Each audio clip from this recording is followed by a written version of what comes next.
Good evening, or good afternoon, or good morning, depending on which part of the globe you're in. And I'm happy that we are all together here to be able to discuss a very important and crucial subject matter. We have just heard very interesting and enlightening discussions on what we call the just normal. The topic now is how to get there exactly. And to lead us in that discussion, we have four distinguished speakers. The topic will be about democracy needs Democrats. Specifically, how exactly do we reach, do we convene, do we network, do we actually consolidate our forces? How do we build solidarity? How do we bring our movement forward toward more democracy and towards more justice? Specifically, the question is, how do we work better as a global political community and mobilize more Democrats? What should be our priorities? So without further ado, I would like to call the first speaker. My name is Kunthida and I'm from the Progressive Movement Thailand.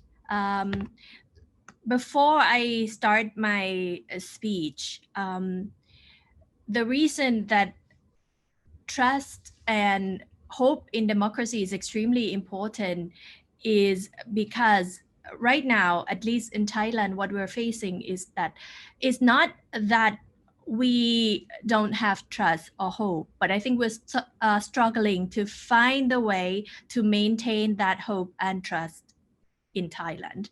And it's going to be the key of my speech today. Let me give you some brief details of what have been going on in Thailand for the past 6 years. Thailand started with the coup in 2014, and we had the national election a while back, but then my political party, Future Forward Party, was dissolved by the Constitutional Court of Thailand with only the 11 months of working in the parliament. We had 87 parliamentarians and we won 6.5 million votes from the people, and we were dissolved. These two major events in Thailand caused a lot of questions among the voters and people in Thailand who doubt whether what kind of society we are in. After that, Thailand faced many issues on the democracy itself. Before the big movement and the student protests, there were many incidents that raised questions of the government itself and also its coalition. When a Thai activist was disappeared in Cambodia without any explanation from the government, that caused another big question among the students. What's going on in Thailand? And in September 2020, we faced another big incident when there was a question of monarchy that has been lifted up. In the past, the question of monarchy has been a taboo in Thai society. We cannot really discuss this question, but the student-led protests lifted up the boundary and started the discussion after the disappearance of this activist in Cambodia. And what you have seen in the news, many protests in Thailand in the quest of democracy. On 16th of October, the water cannons were used with the students-led protests. What I'm talking here is that these students, they did not go out in the street without the hope of democracy. They go out in the street because they trust and they hope that one day they're going to have the democracy in Thailand. The result of this, among the political fear that has been injected in the Thai society, if I can share some number with you, during the 24th of November to the 17th of December this year, 2020, at least 34 people were charged with the lèse majesté law, the Article 112. Among these people, at least 5 were youths. So if you have background in Thai politics, you know that the lèse majesté law has really severe punishment and the really long jail term. Also, many protesters, at least 63 people, were charged under the emergency decree.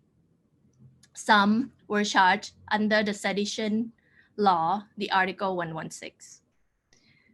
The question is, well, are they afraid? Do they stop their protests at that? No. The number keeps growing. What we witness in Thailand is that they become more organized in asking for democracy. We saw groups and different movements join force. The recent example is yesterday when I attend the panel of the student leaders from 4 regions of Thailand sharing what they have done in their school. These are high school students. The agenda of the democratic movement in Thailand was not just bringing down the government, but it spans through across different groups of people, LGBTQ, those vulnerable groups in the society, high school students demanding authoritarianism to be out of their education culture. Even the red shirts from the earlier years of Thailand struggling for democracy are included. The movement and the student-led protests have become extremely widespread all over the different parts of Thailand. If you're in Thailand and you can read Thai in Twitter, there is the hashtag mob plus the date. And you can see that there is mob almost every day somewhere in Thailand asking for different issues about the democracy. And not just that, these protesters also bringing a lot of different new ways of communication to the fighting for the democracy. Social media has been their core of communication tool, and it has been successful in bringing even more people in many protests in Bangkok and in other parts of Thailand. They even include popular culture in their movement. If you have followed the news, the 3 fingers from Hunger Game was included as a major symbol of the movement. Do You Hear the People Sing from Les Miserables was translated into Thai and sung in the protests. So my answer to this question, whether the trust is there among the fear, yes, there is a trust in democracy, but what we're trying to do is how do we nurture this trust and how do we make sure that people still believe in the parliamentary system. So what we're doing at the moment as a progressive movement, we don't have any legal entity at the moment after the dissolution of Future Forward Party. And I myself and also my colleagues, we are facing the 10 years ban from politics. With with the progressive movement of Thailand, we are sending candidates to the provincial administration in Thailand, 72 candidates out of the 77 provinces in Thailand, and over 1,000 council members of the provincial councils. We're doing this to show that people can still trust the system, the parliamentary system.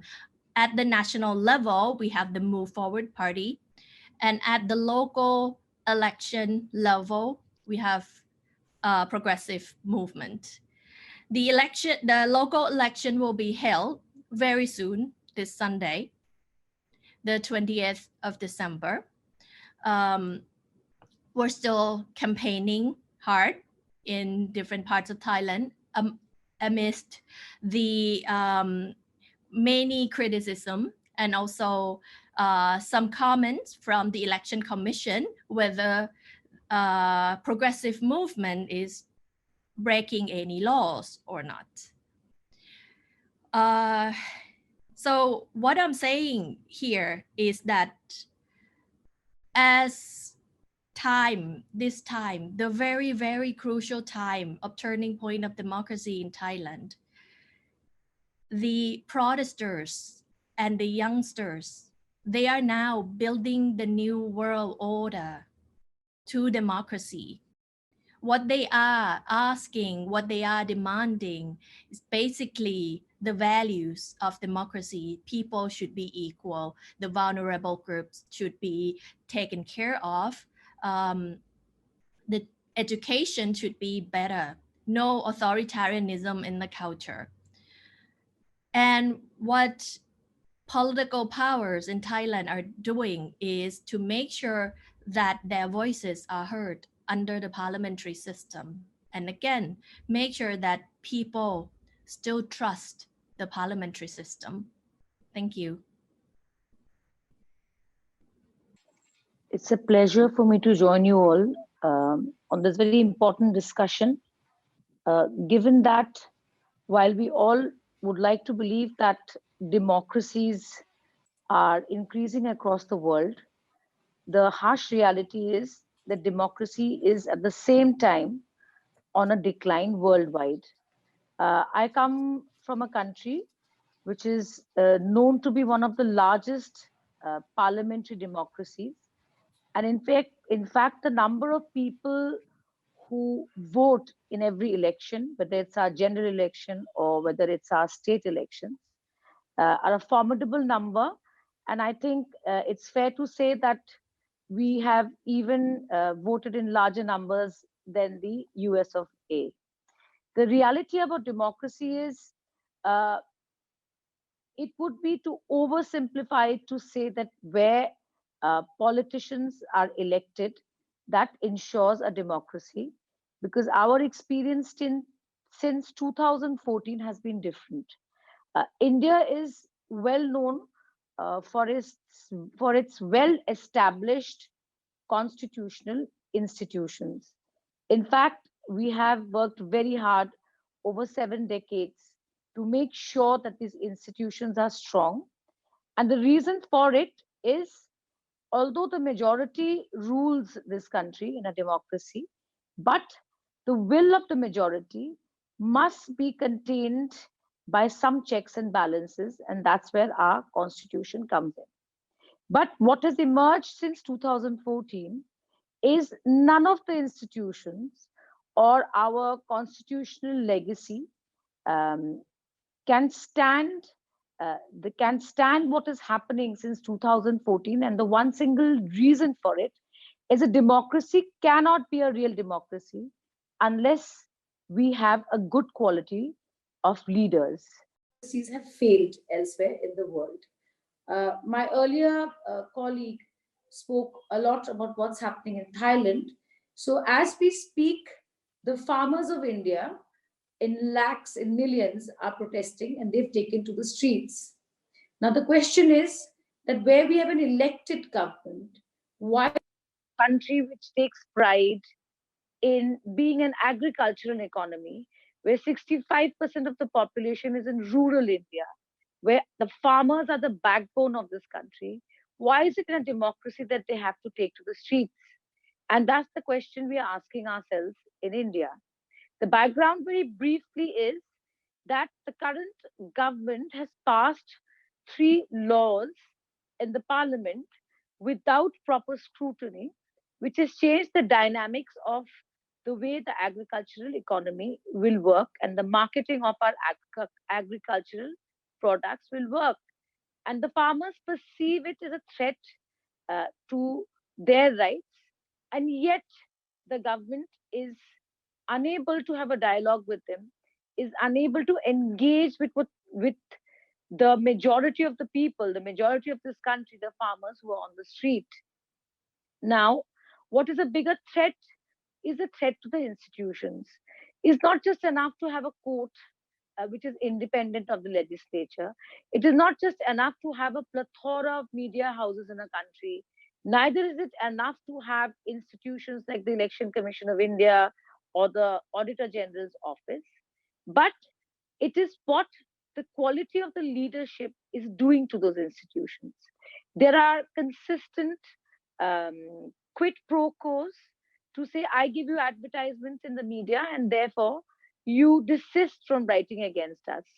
We have examples of judges retiring from our apex court and being given a position in the upper house of the parliament. There are consistent quid pro quos to ensure that these institutions are weakened. And where the quid pro quo doesn't work, what comes in is threat. I can give several instances of journalists who have been crucified, journalists who have been jailed.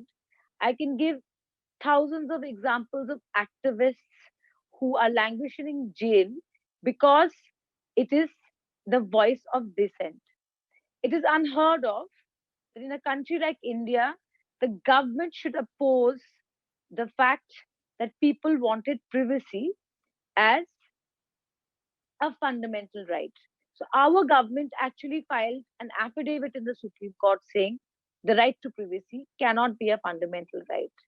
I think what is important for all of us to remember here and for all of us to realize here is that without democracy in the real sense, what actually remains in many countries is a facade of a democracy. And I recall with pain that the Swedish independent and well known agency called VDEM, I think, has said that Indian democracy is on the decline.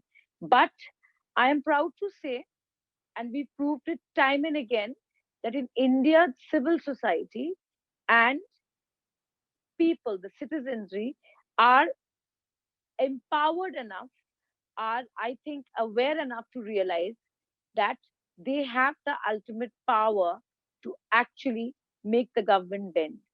And what is extremely important for all of us here on this forum to realize is that although governments in huge majority exist in many countries, and which is actually culminating into totally not being able to control the will of the majority, it doesn't matter where we are in the world. Even if our numbers are small or getting smaller, we have to stand together in this fight against autocracy, because it will affect the global order. It will lead to anarchy in the global order. And I think that is what we need to stand together and fight against. Just one thing has to be said, drawing from what my colleague from Thailand said, that we have never seen in the history of India a section called Section 144 being imposed, even in the capital, in the rural, in cities, wherever people want to protest. Our leaders of the opposition cannot, are being denied access to even meet the people who are at the receiving end of the autocracy that is unfolding in India. So they use the law to not let us gather. They keep imposing 144, saying not more than 5 people can actually gather at that place where it has been, where it is made effective. So this is the kind of legacy that this government will leave behind. But I'm quite sure that the people of India are bold enough and brave enough and strong enough to fight this. And the only way they win elections is actually demonizing the minority community of this country and by polarizing the majority. So it is an anti-minority narrative that makes them win elections. And that is an even bigger threat in a country like ours, where we decided to be secular, despite the fact that this country saw a partition which was primarily based on religion. So I hope that we can work together to fight or to stop the decline in democracy. Thank you very much. Thank you for inviting me. My name is Äsa Eriksson. I'm member of parliament for the Swedish Social Democratic Party. And as you might know, we are one of two ruling parties in Sweden, and our party chairman, Mr. Stefan Löfven, is Prime Minister of Sweden since 2014, and we're very proud of that, of course. But still, we're struggling with inequality and not good enough social welfare, but it's very moving to hear the strong stories from several of your countries. And I realized that we have very different surroundings and different societies and different challenges in our countries. But still, the strategy is going forward after the pandemic. I think it's very important to remember that the only way to real change is through democracy. So we can never forget about that. And we need to remember, as you heard, that free elections is not solving the problems, but we always need to have free and fair elections, freedom of speech, free media, and so on, to be able to treasure the democracy that we need to change. And I also think that this pandemic and the crisis that we're in has shown us how important it is to have a strong welfare and a welfare system that includes everyone. And that makes it so important for all of us in the progressive movement to make sure to always strengthen the welfare system and make everyone be a part of that. That I think more people have learned that now through this crisis, no matter where you live and what you do. In Sweden, for the Social Democratic Party in Sweden, we think that this pandemic can be a game changer, and it's also a window of opportunity. We have decided to see it that way, and we are determined to use this window of opportunity, because now we need to restart for a greener, more sustainable world. And we think that all the progressive parties are playing a very significant role in this change for a better world for everyone. I think this pandemic has also showed us how important it is to have a good educational system that includes everyone, so that if you lose your job, you should be able to find a new one, and that affects, of course, the economy of the society, but also the family economy. So education is always something that we need to emphasize for everyone, and also some kind of safety net, so that when crises are happening, because we know they do, that we have a safety net that includes everyone, so that we can still find ways of new jobs, or new ways of having an income. We have learned that we need to use the new technology for progressive purposes. We need to make sure that the new technology and the wealth that it brings, we need to make sure that we have distribution of wealth to everyone. It cannot be as polarized as it is today, and that we see that the inequality is growing in Sweden and elsewhere. So we need to use better tools for distribution of wealth everywhere. And as we've heard earlier today, many people in Sweden and elsewhere fear the future. We've heard about authoritarianism, we hear about right-wing populism, the inequality is rising, people are fearing the effects of climate change. But fear can have different meanings. Fear, as in F-E-A-R, can mean forget everything and run. But if you are a progressive Democrat, fear means face everything and rise. Even if we fear the future and what is happening, we need to rise and work together for a better future for everyone. That's what real Democrats do. Don't polarize, unite, come together. And we heard earlier today about the importance of hope.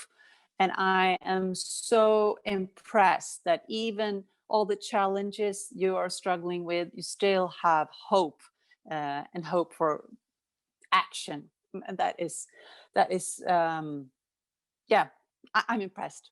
The strategies forward, to round up, I would say three things. First of all, as I started, I think to have a more equal world, we need to focus more on education, and we need to make people understand how important it is that we have justice, equality, gender rights, and so on. So education, and together with parts of civil society or maybe free unions and so on, so that the progressive movement can grow bigger and include more people. Also, we need to make it easier to join our movement for a better world, that you can join step by step. That's something we're working on in Sweden, to make people get closer to us and to our movement. And the third thing I think we need to do better in our strategy for the future is to work more strategic in social media. We know that the right-wing populists, they are huge in social media, and we in the progressive family need to be more strategic and work better together in social media as well. So we need to learn from each other around the world. We need to work together, find strength and hope from each other, and we rise together for a fair and equal future. That's the only way forward. Thank you.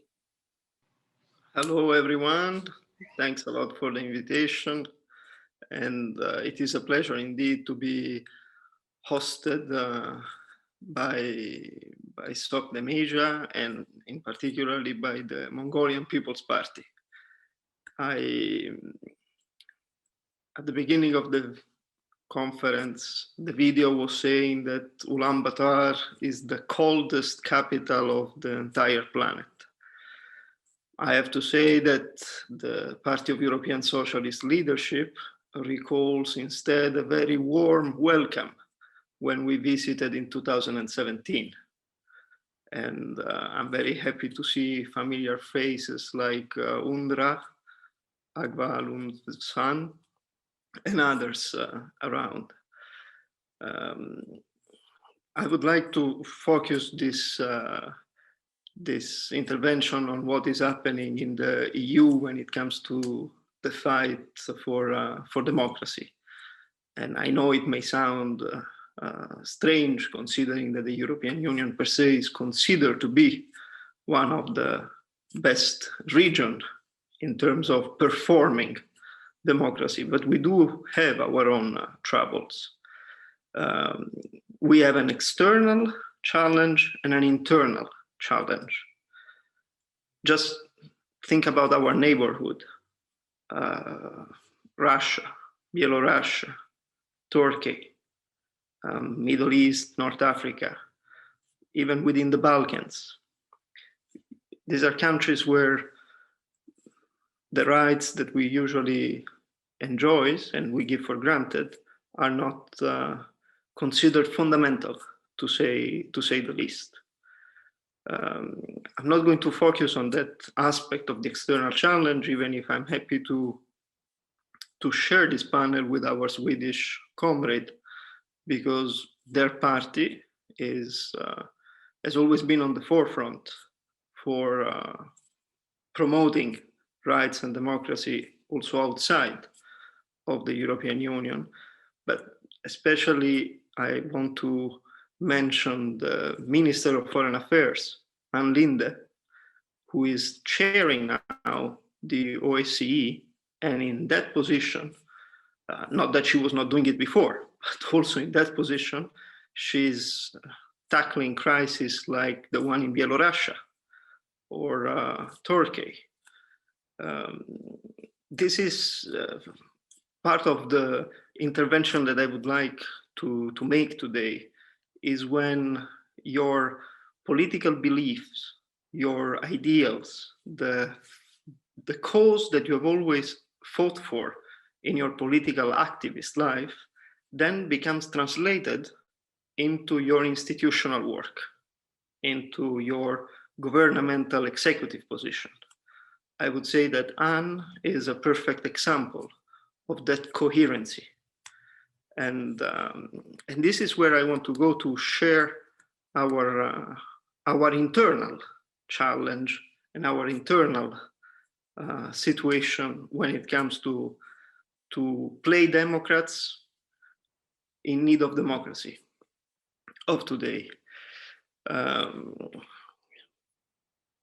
We are in the pandemic, and we know that the European Union has been going through a very difficult phase on finding a framework for a coherent understanding and an agreement on how to tackle the crisis from its social, financial, employment, economical point of view, not to mention the sanitary one. Now, on some aspect, we have been successful, and hopefully we are going to be even more successful. Just yesterday, it was announced that the 27th of December is going to be the vaccine day for the European Union. This is something that has been discussed precisely within the context of our Socialist and Social Democrats Prime Minister. It was a point of debate and of agreement between our main leaders. So this is a success that we are able to give also to the European citizens a common unifying answer. Europe is taking care of the future for the fight for the pandemic. But in the past months, we have been instead in a real complicated fight among ourselves on how to better respond to this crisis, especially under the economical point of view. Now, I don't want to enter in the details of that kind of discussion, but I want to tackle only one aspect of the discussion, which is in relation to two member states of the European Union, namely Hungary and Poland, who are playing since many years the worst example of how to be member of the European Union without respecting the fundamental contract that they signed while joining the club, if you allow this expression. And I'm referring to the fact that the governments of Hungary and Poland have since many years excelled in undermining constantly, repeatedly, basic principle of rule of law by trying to put political and executive control over the judiciary power, by undermining the freedom of press and of opinion, by curtailing civil rights. And again, these are news that are public for everyone. So I'm not going to, again, point out or highlight any specific aspect of this, but you know that this is happening. So what is the positive side of this story? Is that the pandemic itself has provided the European Union leadership an opportunity for what I would call a moment of truth.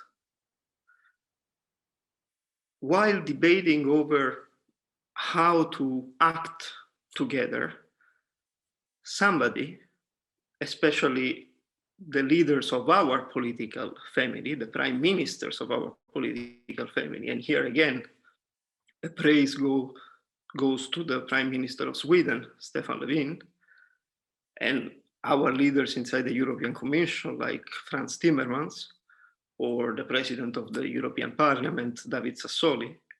They have raised the flag, saying, it is important that the European Union acts together. It is important that we deploy all the financial support that we can to overcome the social, economical, and financial crisis that our countries are enduring in order to face this sanitary challenge. But it is equally important that if a member state does not respect rule of law, does not respect the fundamental values upon which the European Union itself has been built in the past decades, then that country, that member state, that government cannot enjoy the same rights of the other member states, the same opportunity that this financial help will provide to the different countries. Now, this sort of conditionality that has been somehow introduced in the overall package over the resources for fighting the pandemic is something extremely meaningful, because it represents, again, the coherency between our political movement active in Hungary and Poland, fighting against this ultranationalistic government, and our political leadership from other member states and our political forces as Party of European Socialists, in demanding that at the highest institutional level, decisions are made in order to preserve the integrity and the fundamental values of the European Union and what it represents. So my message to begin with is that it's coherency. If we want to be effective, we need to act hand in hand between our people on the ground, our comrades, the activists, those that are mobilizing against violation of human rights, democratic principle, freedom, and those who can have a say, those who can make a difference, those that are in position to make a difference. And this is what we try to do at the European level.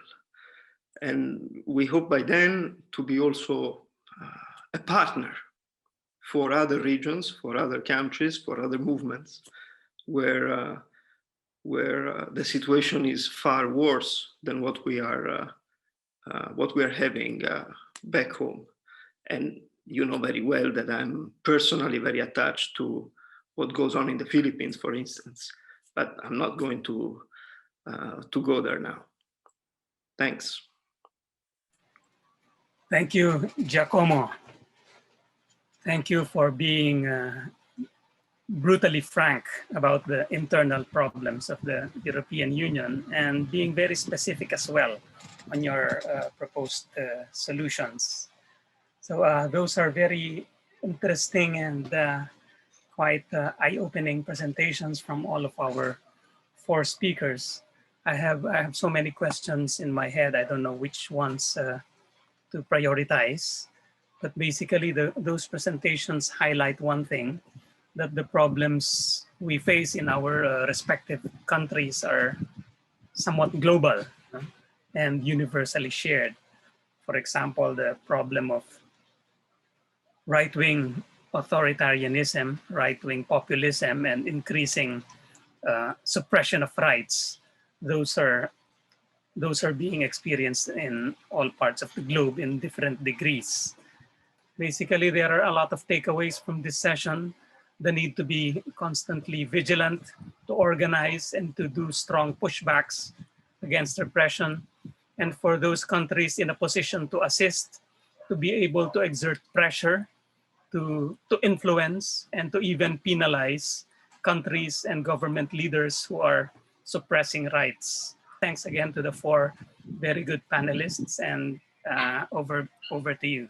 Thank you to our panelists, Comrade Giacomo, Comrade Sushmita, Comrade Kunthida, and Comrade Äsa, our friends from Europe and Asia who are tuning with us today and giving us their insight on how to push back and how to nurture democracy and move forward. Joining us, of course, in this conference, I'd like to welcome the Global Coordinator of the Progressive Alliance, our global political movement composed of over 120 countries, political parties, socialists, social democrats, labor parties, to also share the perspective on the ways forward. Welcome, dear Conny, you have the floor. Again, welcome from my side, and thank you very much for inviting me. And well, after this 3 hours of virtual conference with very precious contributions and with excellent proposals and reflections, well, I will not try to sum it up. This cannot be the intention, but perhaps to see what comes out of this conference and how far it shall inspire us for the upcoming year. We have seen, indeed, we are still part of a journey. When the year started, we had still some real physical activities and bringing us to different continents. We could travel easily. And the major concern was not how to prevent from contracting the virus. The major concern would be the planning of activities. And we have lost this capacity of planning and to know what will be in 6 months or 12 months, because with the development of this pandemic, there's a lot of uncertainty which is still around. However, the journey went through virtual, and the good news for the Progressive Alliance was really that we had even more cooperation and even more contacts. Our regional coordinators like Makeris, like you, our other coordinators from Middle East and North Africa, from Latin America, from Central Africa, and for sure the Party of European Socialists through Giacomo and all his contribution with the member parties in Europe play a vital and eminent role. And if we look back to what has been one of the first statements we made as Progressive Alliance, saying that this pandemia, this crisis, this multiple crisis is perhaps a momentum for progressive social democratic and socialist policies, I think all the 3 hours of debate we have had now have proven it again. Because what is in the DNA? The DNA is the question of democracy, of solidarity, of equality. In our DNA is the question, what is societal progress? And as my hero of my youth and still my hero, Willy Brandt, said, nothing is forever, nothing is for granted. And this means we will never get to a situation where we can say it is achieved. In a way, it's also this dialectical side, being from Descartes or from Kant or from others. It is always an up and down, and it is never a constant move. So there are fights like you are having in the Philippines, in Thailand. There are fights in other countries. There are fights even in European countries. There are fights on other continents, like, for example, in Latin America, with the Chilean plebiscite. And we have a lot of examples where we have a lot of social movements. And as Giacomo said it, these social movements do not immediately get into a success story, because there's the question who organizes and who has a program. And we are very, very impressed, for example, by the amplitude and by the persistence of the opposition movement in Belarus. And for sure, but the question will be one day, who will construct a political alternative and where will it go to? And this brings me to, indeed, to 3 C's. I think it has been said, for us, the question is for sure in how far we are credible. as progressives, as social democrats, as socialists, the question of credibility in the action, and not to make a difference and not to fall into the trap of having a say when you are in opposition and change the saying when you are in government. We know that this is a difficult exercise, but we know that we have also good examples. And in particular, I think the success stories of the elections that have been won, take the example here for Mongolia, and again from my side, congratulations to our comrades for the successful running of the elections. On one hand, if you look to other continents, what happened in the Dominican Republic, where they had democratic elections in times of pandemia, they have a democratic change, and they have a fantastic government actually that still has the support of the people, and there's not the 100 days effect, the first disappointments. Look on the Balkans, Southeast Europe, to what happened in Northern Macedonia, where progressive leaders make the difference and where our comrades have been re-elected. Look to Bolivia, where the mass movement has been democratically elected and Luis Arce is president with a democratic legitimacy. And I think this is essential, this is crucial. Or for sure, all our eyes and ears have been turned to the United States. It is not because the United States are the reference for us, but it is a reference as a global player. And we, well, although we are disappointed that so many people could vote again for this idiot of Trump, it was impressive how Biden and Harris have been elected, and they have a clear mandate, and we will do everything, I think, in terms of cooperation to be supportive. And last but not least, in the line of the good news, let us not forget New Zealand. Jacinda Ardern made a fantastic campaign because she was also in time of pandemia a strong leader. And as it has been said in the last round of discussions, yes, we can say that progressive leaders make the difference also in terms of pandemia, whether it being in Europe, in Latin America, in Asia, in Africa, or elsewhere in the world. This is where credibility comes in. The second point is the question of coherence. Yes, and I think it is important that progressive parties, that we become more coherent. And I think the pandemia has told us something. That means we have not lost certainties, but there is more uncertainty. But what we have to do is to see how we construct coherence between the economic issues, between the social issues, the issue of democracy, the question of climate change and environmental conditions and so on. And this coherence we are about to build. Many people speak today of a new Green Deal. Well, although we have a champion with Franz Timmermans in Europe for this, I would prefer the Red Green Deal, because we should, even as social democrats, speak much more on the social side also of climate change and not only on the question of the environmental or consumption side. So what I see, what is coming up, it's the third C, it's the question of capacity and capacity building. And if I look around to those 25 parties in your region of the world, the excellent work that you are doing, to the difficult conditions, for example, again, in the Philippines and also in Thailand, and in the same time, the commitment that you have, I think that has to do with the commitment from our side also to capacity building, and also for you to continue to do the training programs, the educational programs, to recruit activists and to reach out to the trade union movement and also to civil society. Well, we will have a moment of truth in 2021. And this moment of truth will have to do with the famous vaccine. For sure, Giacomo mentioned it. It is nice if the European Union says the 27th of December is the European Day of the vaccine. Yeah, excellent, after Christmas. However, the debates are taking place within the countries. Who will receive this vaccine first? There is a generational issue. Should it be the elder? Should it be the younger? For sure, the heroes or the daily heroes who work in the hospitals and also in the care centers or retirement centers, they should be the first. But there is a debate which is about to come up, and who can afford for it?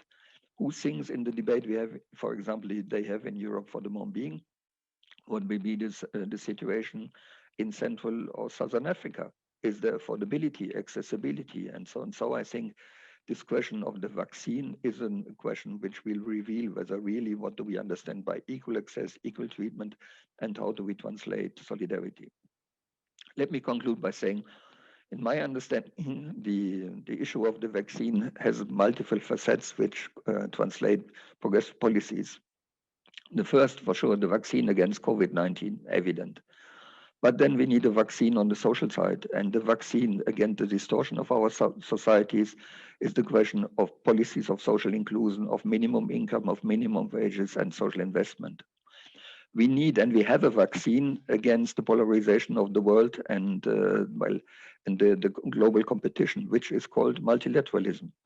And I think we can also be proud that as Progressive Alliance, we have reached this agreement in September with the Declaration of Multilateralism, which for those who do not know it, will find it easily on the website of Progressive Alliance. And also, well, there is another vaccine which is necessary, which we have been just discussing in the last round, which is the question of democracy. Again, let me quote my hero, Willy Brandt. Well, I have others, but this one is a reference. He has been presenting an electoral program in 1972, which was called Dare More Democracy. Dare More Democracy. And I think this is also what unites us. Where we do not have enough, we need more, but where we have, we should also dare more democracy, participatory democracy, and other forms of participation. And I think democracy also is a point which makes the difference between us and other regional and global alliances. There are many progressives, so-called progressives, who, by pretending to be fighting against neoliberalism, against imperialism, and so on, who have a tactical relationship with democracy. And I think this is different for us. It is not a tactical issue which helps us to get to power. It is the question, it's the DNA, it's the reference. It's this litmus test, the daily litmus test. How do we read, how do we understand democracy? Yes, I think we have the ingredients. We can make the difference in terms of governments. We have on our side that large population sees that we need good governance, progressive then democratic governance. We have on our side also that there is the question of welfare state is no longer considered being generous expenditure or an insult.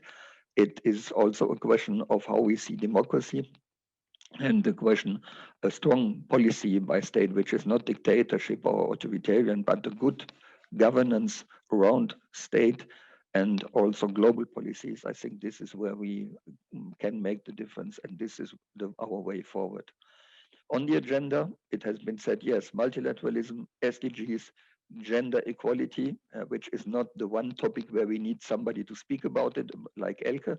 It should be really cross-cutting issue, and in the daily work, it is very much present in our political family, but sometimes it is considered being one point, and it is much more than 1 point. And what shall be also on the agenda is indeed we need to fight for the question of the vaccine and the health issue and the question of, well, taxation, because all these fantastic recovery programs, and in Europe, the Social Democrats and Socialists have been fighting hard for the recovery program. But nevertheless, there will be, the longer the crisis will last, the stronger the neoliberals will come back and say, too much debt, we should not over-engage our national budgets and so on. And then they will try again to sell us the idea that we need to reduce, cut the expenditures because there is no money and so on, which is not true. Therefore, we do not need to dare more democracy. We also need to dare much more the question of taxing the rich, and in particular the GAFAs, of this world, and to think that the biggest winner of this crisis is Jeff Bezos from Amazon. It's just incredible. That means with this budget, with what he was winning, you could really ensure the vaccines for every citizen of this globe. So I think in the end, yeah, like our friend from Sweden said it in a very Swedish way, let's be positive, let's have faith in the future, and the fear is faith, yes, faith in the capacity to engage, to anticipate, and to reconstruct. And on this saying, well, for those of you who like music, I would recommend in the end a very nice title from Patti Smith, which is called People Have the Power. And I think this people have the power, and we should accompany the people by developing political alternatives, credible alternatives, and help to construct and reconstruct it. And I think we can be a much more powerful movement as we are for the moment being, but this is another debate. We are a global family, but where are the points where we should also show our weight and bring in our weight? I think this will be a challenge for 21. So thanks for the invitation. We will work on the issue of democracy, and some of you already are on the list for participating in the next 6 months with us on a journey which is called Resilient Democracies. And I think we have the feeling for what are the questions at stake. So let's have the faith, let's do it together, and well, keep far away from the virus, and keep on going fighting for democracy, for social progress, and for the ideas and the DNA of our political family. This would be my wish for 2021. And yeah, people have the power and we have the energy. Thank you. Dankeschön. Thank you very much for summing up actually what has been discussed this afternoon, and reminding also that there are certainly more things to be done, and more energies to need, and a movement to build as we move forward. There is an antidote to the crisis. As you said, there is a vaccine against this crisis, and that is more democracy, more justice, and more internationalist perspective to combat this together as we move forward.